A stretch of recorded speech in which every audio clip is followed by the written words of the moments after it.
यह कहानी मेरे दोस्त रितेश की है। वह बचपन से ही बहुत ही मेहनती था। वह पढ़ाई-लिखाई में कुछ खास नहीं था। उसके पापा एक किसान थे और माँ गृहिणी थी। उसका दिलचस्पी क्रिकेट में था। हम लोग गर्मी की छुट्टियों में सुबह से लेकर शाम तक क्रिकेट खेलते थे। हमारी दोस्ती एक मिसाल बन गई थी। रितेश 2 भाई थे, एक बड़ा और रितेश छोटा था।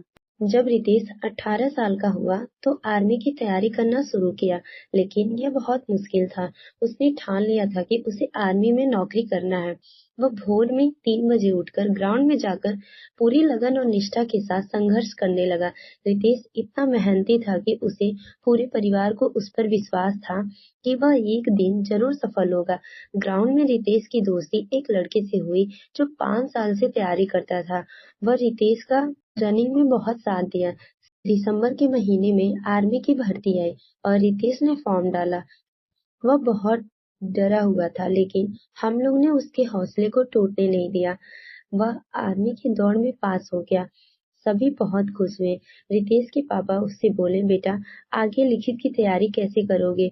तो उसने बोला कि मैं कोचिंग करूंगा पटना जाकर। रितेश के पापा के पास उतने पैसा नहीं था कि इसको कोचिंग करा सके। रितेश के पापा ने बहुत लोगों से पैसा मांगे, लेकिन किसी ने नहीं दिया। गांव के लोग पैसा देने की जगह ताना देने लगे कि तुम्हारा लड़का कुछ नहीं कर पाएगा, तुम उसके पीछे पैसा बर्बाद करोगे। रितेश के पापा ने हार नहीं मानी और उन्होंने सोच लिया कि अपने बेटे का सपना पूरा करेंगे। वह घर आए तो रितेश की माँ से पूरा बात बताए तो उन्होंने बोला कि मेरे गहना बेच दीजिए, लेकिन रितेश के पापा ने ऐसा नहीं किया। रितेश के पापा ने गांव के प्रधान से जाकर पैसे मांगे तो प्रधान ने उनकी जमीन गिरवी रखने को बोला। उसके पिता नमी भरी आंखों से उस प्रस्ताव को स्वीकार किया। रितेश को यह प्रस्ताव अच्छा नहीं लगा, लेकिन मन ही मन वो सोच रहा था कि एक दिन वह सब कुछ ठीक कर देगा। उन्होंने अपना खेत गांव के प्रधान को दे दिया और 1 लाख रुपए में गिरवी रख दिए और वो पैसा रितेश को दिए और बोला, बेटा अच्छे से मेहनत करना। रितेश पटना चला गया और 3 महीने कोचिंग किया। फिर उसका परीक्षा आ गया। उसने परीक्षा भी पास कर ली। रितेश की मेहनत रंग लाई और वह आर्मी की नौकरी हासिल कर लिया। रितेश ने अपने पापा को फोन किया और बोला, पिताजी मैं पास हो गया हूँ। फिर हमसे बताया कि मैं पास हो गया हूँ, मैं घर आ रहा हूँ। हम लोग रितेश को रेलवे स्टेशन पे जाकर लाए। जब रितेश घर आया तो पूरा घर उसका खुशियों से झूम उठा। रितेश ने अपनी माँ को गले लगाया और बोला, यह सब आपके आशीर्वाद की वजह से हुआ है। अब गांव के लोग रितेश की बड़ाई करने लगे। 7 महीने बाद रितेश की ज्वाइनिंग लेटर आ गया और रितेश ट्रेनिंग के लिए चला गया। ट्रेनिंग पर जाते हुए रितेश को ट्रेन में एक लड़की मिली जिसका नाम पूजा था। रितेश उसको पसंद करने लगा और बात करने लगा। जब वो ट्रेन से उतरने वाला था तो उसने उसका मोबाइल नंबर मांगा और पूजा ने उसको अपना मोबाइल नंबर दे दी। उस लड़की का कास्ट दूसरा था, लेकिन रितेश बिना परवाह किए प्यार कर बैठा। दोनों बातचीत करने लगे और प्यार बहुत आगे बढ़ गया। रितेश की ट्रेनिंग खत्म हुई और वो घर वापस आया। रितेश ने अपनी नौकरी की पार्टी दी। वह हम लोगों से पूजा के बारे में बताया।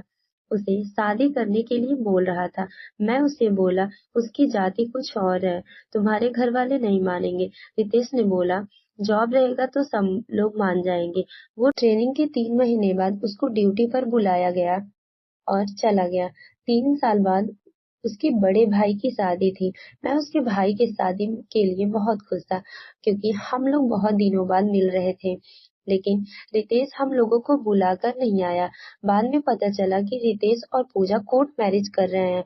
हम लोग वहां पर गए और रितेश को बहुत समझाए, लेकिन वो नहीं माना। अगले दिन जब रितेश का बड़ा भाई अपनी पत्नी को लेकर घर आया, रितेश भी उसी दिन पूजा को घर लेकर आया।